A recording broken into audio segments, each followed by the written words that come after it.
Thanks, guys. You're watching NRA TV with Bill Whittle.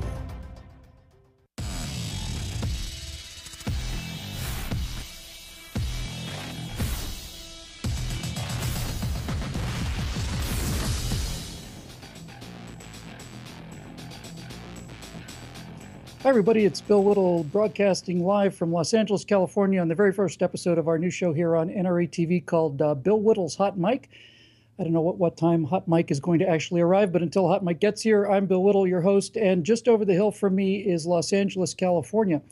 The show we have for you here is going to be looking at things a little different probably than some of the things we've talked about before on NRA TV, because this show is basically going to be about Hollywood versus America and the New York news agencies versus America as well, because that's really what it comes down to. And a lot of people think that the pop culture is just an element in this cultural war we're fighting. It's not. It's not a battlefield. The pop culture is everything.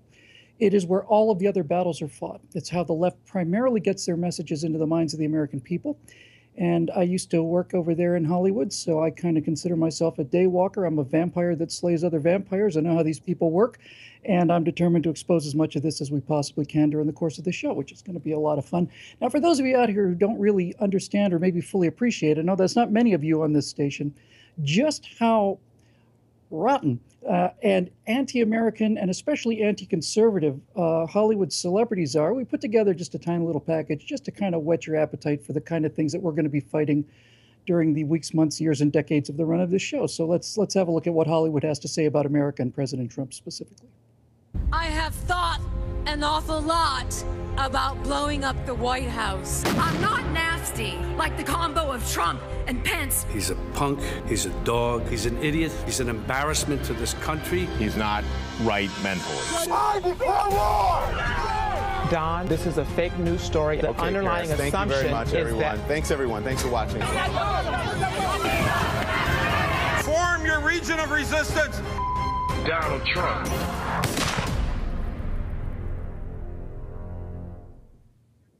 Charming people, aren't they? Just charming. These are the people that program our kids' minds and our grandkids' minds and our minds as well. It's been going on for a long time, and somebody needs to point it out. So we're not only going to be talking about Hollywood celebrities. In other words, we're not only going to be talking about stupid people who are trying to look smart. We're also going to spend some time on smart people while they end up looking stupid. For example, just after the recent terror attacks in London, I know that's a horrible thing to have to say here, but I mean the most recent ones, we had some evidence of a group of Muslims protesting in favor of diversity and tolerance. In other words, Muslims out in the street to protest against the Islamic killings in London. So here's the footage that I think is very, very interesting. If you look at this, you'll see that the number of Muslims out there to protest against this mass murder in London, I would not call that an excessive group of people. Not by any means, but here's what's interesting. If you look carefully, what you'll be able to see here is the CNN producers of this story herding people together. Now, why are they doing that? They're herding people together in order to make the shot look as focused as possible. They're trying to make this group of people look as big as they possibly can using the confines of the television frame. This is what we call fake news, because real news means just turning on the camera and seeing what we're seeing right now, which is essentially no counter-protest, no people in London standing up, no Muslims in London standing up against this outrage, but CNN is trying to make us believe that there is. So I know and you know that this goes on, but the big question is why? Why? Why does this go on? Well, first question I have is, what if they gave a social engineering event and nobody came? You know, I mean, that's really the first thing we're doing. But the main thing to understand about the news media, and CNN specifically, is they're making us believe that there are more Muslims protesting this latest attack than there are, because they don't trust us. They don't trust us with the truth, and they don't trust us with the news. What do I mean by that? Well, these New York elitists feel that all the rest of it in the country, you know, those of us in flyover country, we knuckle-driving savages with our backyard barbecues and our guns and all the rest of it, they're utterly convinced that if we realized that there was no counter-protest, if we realized how deep Islam was into this whole thing, they think that we would march down the streets of America, drag every single innocent Muslim family out of their homes and beat them to death with a tire iron. That's what they think of us. So if you've ever wondered why they're constantly skewing the news and making things like this protest that wasn't a protest happen, it's because they don't trust us at all, not even a little bit. And this is something we're going to be pointing out during the run of the show. Now, speaking of CNN, a couple days ago, right after the terror attack, Donald Trump said this is why we need a travel ban. And a CNN host by the name of Rez Aslan decided to get on Twitter and talk about it. Now, here's what he wrote. He said, this piece of blank president is not just an embarrassment to America and staying on the presidency. He's an embarrassment to mankind. He also went on to say that his son was also a piece of the same stuff, just like his piece of the same stuff father. Now, this is coming from a host of CNN. As I say, his name is Rez Aslan. And Rez Aslan is CNN's resident zombie, basically. Now, I know you're probably thinking, resident zombie, that's rather a harsh thing to say about a guy, Bill, but it turns out that Rez has a show on CNN called Believers. And in one of the episodes of Believers, he went and looked at a Hindu sect, sort of an offshoot sect of Hinduism called the Adheres. And while Rez was doing his show on the Adheres, Rez ate human brains on camera. So when I say he's a zombie, I'm not joking. He's a guy that walks around eating human brains. You know, stories are stories and programs are programs, and everybody's got a job. But there comes a point where there's a line that you're maybe not going to cross. You know, I think we should all have a line that we're not going to cross. For me, personally, the line I'm not going to cross is I'm not going to be eating any human brains on this show. If that means you're going to leave, if there's lack of excitement, probably better let you know now. We're not eating any human brains on this show. But Rez basically is that kind of guy. He tweeted those kind of things. And among the many responses, and I mean the many responses, probably the best one, or certainly the most powerful one, came from Brent Bozell of the Media Research Institute. He called on CNN to fire Rez. And in order to talk more about Rez and the rest of this media bias, we're very happy today to have with us Christian Roby, who's the political director of the Media Research Center. Christian, how are you? Good to see you. I'm doing great, Bill. Thanks for having me on. How are you doing? I'm doing great, thanks. We'll talk about Rez and specifics in a moment or two, but my first take on this, Christian, was that I'm going to start taking the left a little more seriously when they start showing the same amount of outrage to the murders as they do to the people who are commenting on the murders. Yeah, the hypocrisy on the part of the left is absolutely astounding. And, you know, you don't have to just look at CNN. You can see this across the boards on MSNBC, ABC, NBC, CBS. But the faux outrage that you showed there before that they were trying to orchestrate, they would have gotten away if there wasn't somebody there with a camera that was willing to go public with this. So I think the American people are starting to wake up to this. Yeah, you're really onto it here, Christian, because this is it, right? We saw the same kind of thing with Hillary Clinton on the 9/11 anniversary, where she stumbled into the limousine. CNN or some newspaper said she stumbled getting off the curb. She collapsed into the car. And we wouldn't have known that based on CNN or any other news agency, ABC. We found out because two people had cell phone footage. So, again, we'll come back to Rez in a second, Christian, but what does that say about the future of mainstream media news when pretty much 160 million Americans are walking around with high-definition television cameras in their pockets at any given moment, like the one I'm holding right here? Uncertain, right? You know, is it possible? Look, these folks have to make a buck. They have business models. And if the product that they're dishing out keeps on taking the hits that it's taking, this is a hit on their brand, and they are going to start to lose, and I want to talk about this in a little bit, they're going to start to lose some revenue from advertising dollars because no one's want to go on these shows where they're losing audiences from a lack of credibility. And that is what is happening right now as a result of these citizen journalists, which is what these Americans are, who are showing us what the media will not show us. They're showing us what the media is censoring deliberately. So back to Rez and his lovely tweet about the president, and he's an on-camera person for CNN. What was Rez's response to this call for being fired by the president of your organization, among many, many other people? What was Rez's response? Yeah, what was and CNN's as well. Yeah, so this is interesting. You got to unpack this a little bit. He said, "I lost my cool and I responded to him in a derogatory fashion. That's not like me." That last part there is the important part. CNN dutifully accepted his apology, and that is all that has happened now. If you go on the website, he's still listed as the host of the Believer series. But what's interesting, getting back to that apology, is he said, "It's not like me."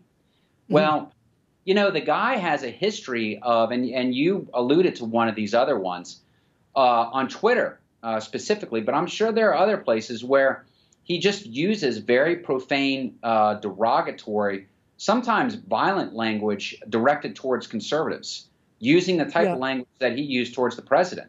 So it is like him. It is like I'm sorry, go ahead. No, it is like him. This is a pattern. Exactly like him. As a matter of fact, I mentioned earlier that he ate human brains on an episode, and it caused a backlash from Hindus in America and around the world, basically saying, you're presenting this as our religion. We don't go around eating human brains. We've been trying to put this temple of doom, slur down for 40 years now, and you come out here and do it again. This guy is not exactly completely tightly wound here either. By the way, there's something that CNN replied to about this, Christian. And do we have the CNN response? The CNN response tweet that they issued? Not Reza. Here it is. It says Reza Aslan is not a CNN employee, but he does host a series on the network. Let's just stop right there for a second. He's not a CNN employee, but he has his own show on the network. Okay, CNN, whatever you said. A CNN spokesman said in a statement, we are pleased that he has apologized for his tweets. That kind of discourse is never appropriate. So let me make sure I understand this, Christian, real quick before we go to break. He's got a show on CNN, but he doesn't represent CNN, and he's not an employee of CNN. Presumably he gets paid by McDonald's or Walmart or somebody. Yeah, go figure. If you can figure that out, I have some really good bridges to sell you down in Louisiana. But, he is still listed as the host on CNN. CNN, whatever it is that they want to, whatever the status is that they want to give to him, they could do the same thing that they did with Kathy Griffin, who did something that was equally appalling, and they could have severed ties with him, which is exactly what they should do. And they would be smart to do it. Whatever it is, whatever relationship he has with them, it needs to end. Well, Christian, CNN, is hemorrhaging money. We'll talk about that when we come back after the break. And they could save a lot of cash if they'd simply fire all of their hosts that say outrageous, un-American things. But, then they wouldn't have any network along with any viewers either. We're going to take a quick break. And when we come back, we're going to be back with our friend Christian Roby from the Media Research Institute. We're going to be talking about some of the wonderful things going on inside what Donald Trump calls the failing New York Times. Welcome to the first episode of Hot Mic with Bill Whittle. We'll be back in just a moment. 1 second, nothing is going on. The next second, the Quick Trip's on fire, the meat market's on fire. In 2009, my husband was murdered right in front of me by a man who was stalking me. She was still waiting for her permit to be approved long after New Jersey's 30-day waiting period had passed. Even a stable society like America's is really on a razor's edge. Our history is that we've always utilized and exercised our right to bear arms because it's been life or death. When a criminal starts misusing me, I am going to use whatever necessary to get that criminal off my back. A firearm is the only thing that gives me a fighting chance. Gun laws that only apply to the law-abiding citizens. How can that be right? They don't trust their soldiers stateside, carry weapons on military bases. I mean, that's insane. It doesn't say the right of the property owner to keep and bear arms shall not be infringed. It is the right of the people. So yes, it applies to all of us. You've been warned.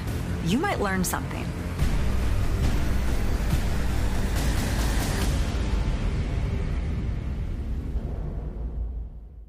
It is only because of your sacrifices that we have this unique opportunity to defend the one freedom that protects all the others, our Second Amendment.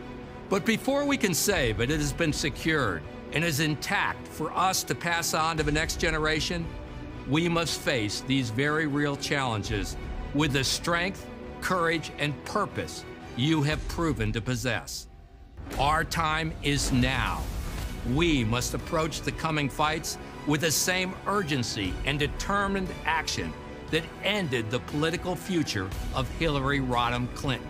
That's why I need you to renew your membership, upgrade your membership, join this organization, and be part of the hard work and the victories that are yet to come.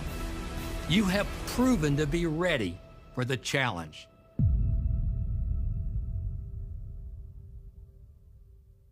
ISIS called on its supporters to attack America on our home soil any way they can. That part of the story is not being reported. this Black Lives Matter inspired cop hatred has had a detrimental effect not only on the policing profession, but also for the communities here, what I like to call the American ghetto.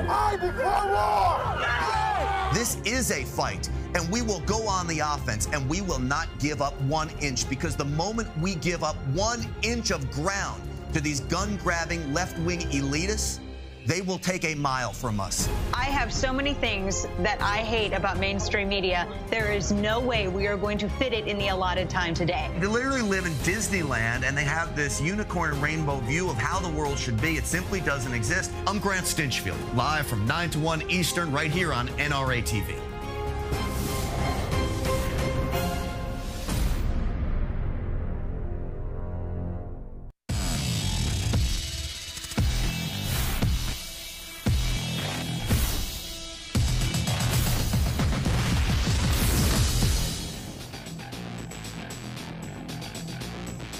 Back in early November 2012, it was about 4 days after Mitt Romney lost the election to Barack Obama, I gave a speech live and I said, I think the next president's going to come from the pop culture. I think he's going to be a Republican. He's going to come from the pop culture.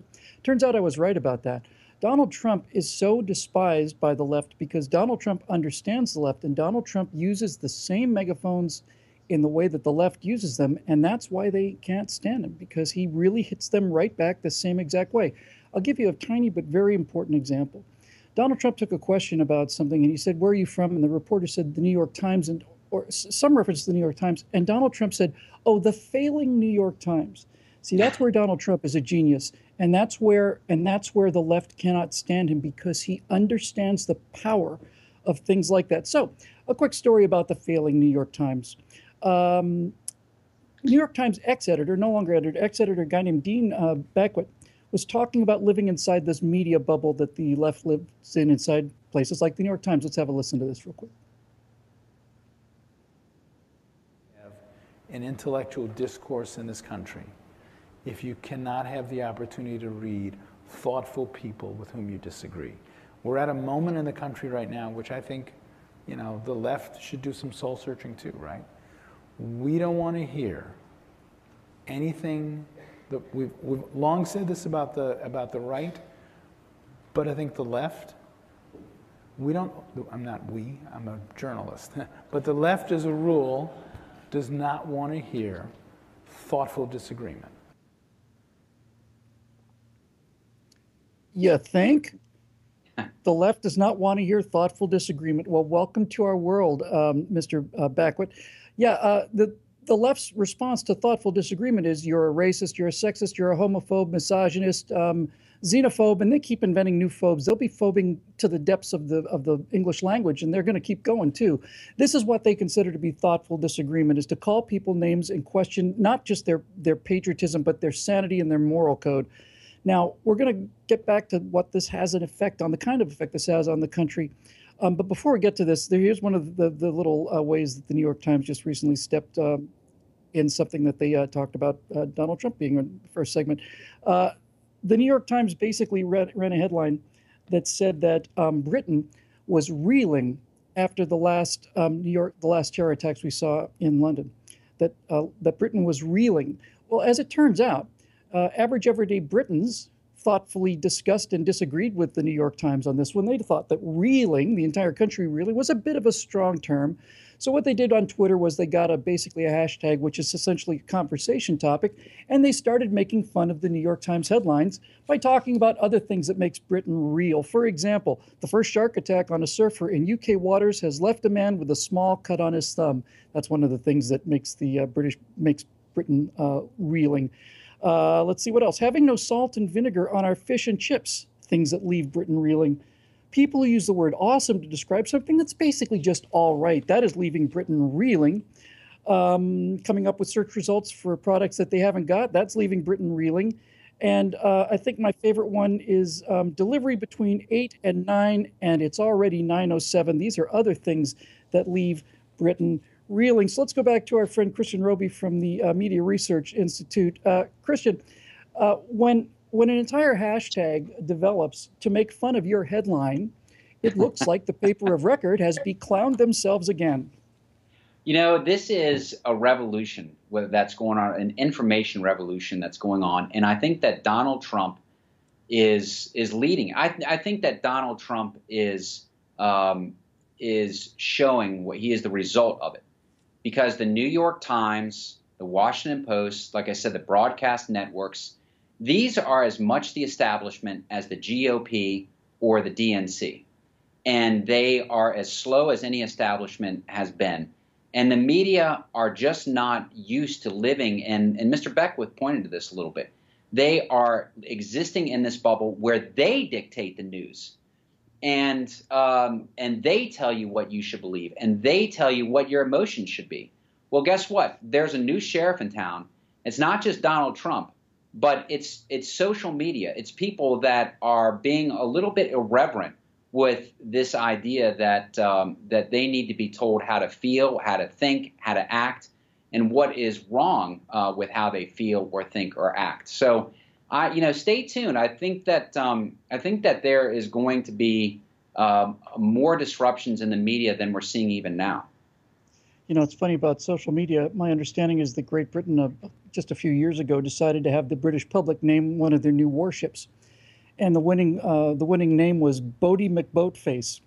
So you got to be careful about what you ask the public for in the day and age of this kind of social media.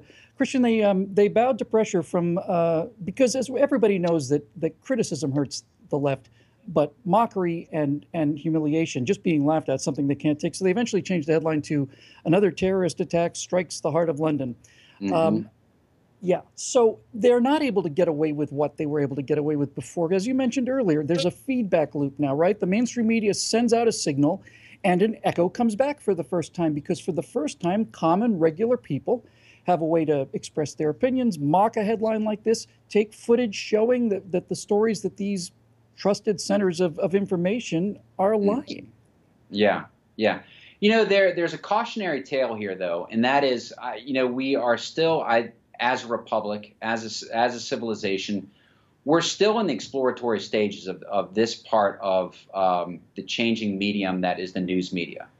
So you need to have, I think that journalism, and this needs to be underscored, journalism is an important institution here in the United States and abroad. And the fact that it has been, and it has done much the work of discrediting itself, is not a laughable matter. It is something that I think cannot be repaired with social media. As good as social media can be sometimes, there is a vacuum here that needs to be filled. And the extent to which it is filled with people that are not of a ideological bent, I think is going to determine the fate of the republic. It's the Fourth Estate is critical towards a free society. And mock as much as you want. Sometimes the liberal media deserves it, but we don't want to throw the baby out with the bathwater. And the role of the media, I think, it really does need to be thought about and deliberately acted upon, especially with Fox and the turmoil that it's in right now. Mm-hmm. Well, Christian, this is basically your wheelhouse. This is what your entire organization does. So I'm going to take just a moment and set up kind of a mega question for you that we can close on today. I study a lot of history. I've studied deep history, and you see the rise and fall of civilizations always happens the same way. Hundreds and hundreds of years to get to a civilization collapses overnight in a decade or two, and it always comes from the top. Civilizations always collapse from the top. A fish rots from the head down, the Russians say. And it's never the regular people that are defending the city on the walls. It's some guy in a robe comes out of the palace, opens the doors, and the barbarians come in. Mm-hmm. Now, if you look at America today, you can see we're not in a very healthy place morally in this country, but this is the first time in history ever that common people have had a chance to speak to each other without having to go through the priesthood. This is the first time this has ever happened. If all we knew about the world came from CNN, we'd be in trouble. Evan Thomas, for example, Newsweek editor, said back in 2004, he said that he thought that the bias in the press media on the John Kerry ticket against George Bush, he said he thought it was worth 15 points at the poll. That was for John Kerry. Forget Barack Obama or Hillary Clinton. If you took 15 points and swayed them from the 2004 election map, and I did, it turns out that Kerry carries D.C. and Delaware, and that's all. Bush gets 500 electoral points or something like that. Mm-hmm. So this affects everything in our culture, doesn't it? It certainly does. The one thing that I would, in regard to social media and this new kind of revolution, the more things change, I would just go back, since you're a history buff, the more things change, the more they stay the same. You know, there's nothing new that we haven't seen under the sun. When Martin Van Buren first started the modern Democratic Party back in the early 20th century, one of the things that he did to ensure the success of that party, which was then the Republican Party, called the Republican Party, is he made success in journalism dependent upon their ability to advance the ideas of that party. Now, I think that one of the things that we are seeing is a repeat of that. And it's something that, whether it's done on social media, whether social media counters it, or competing media outlets, whatever it is, that is exactly what's going on. That's very similar to what's going on in media right now. The media, the liberal establishment media has been co-opted basically by the DNC. They are basically an arm of the DNC. And the extent to which they advance that party's ideology is the extent to which they are going to move up. So those are the stakes that are at hand. If we are able to call them out on it, citizens are able to call them out on it without discrediting the concept of journalism, I think that that's the best way to go forward. That's a beautiful summation, Christian. And this is a subject we could talk about for hours and days, and we're gonna. So thank you very much for joining us on this very first episode of Hot Mic, and I look forward to talking to you again very soon. You're very astute, and your organization does terrific work. So thank you very much for joining us today. Thanks for having me on. Pleasure to see you. We'll see you again soon. Well, folks, that's what this show is going to be about, basically. It's going to be about looking at what goes on behind the curtain, because there are people behind the curtain pulling the levers, not only of the information you get, but of all the pop culture you get, of the music, the radio, things like night comedy, all of it comes with this slant. And it's important for somebody to hold up this bias for you to see it as a means of defending yourself against this kind of social engineering and this kind of programming. It's what they do. It's what they're very, very good at. Christian mentioned earlier that they started in news media. They did. The left made a determined effort to change this country. They went into the journalism schools, and that's where they started. They raised more journalists, more newspaper people, pop culture, acting, all the rest. So that's what we're going to be looking at in the days and weeks and months and years to come here on Bill Whittle's Hot Mic. Thank you very much for joining us for our premiere episode.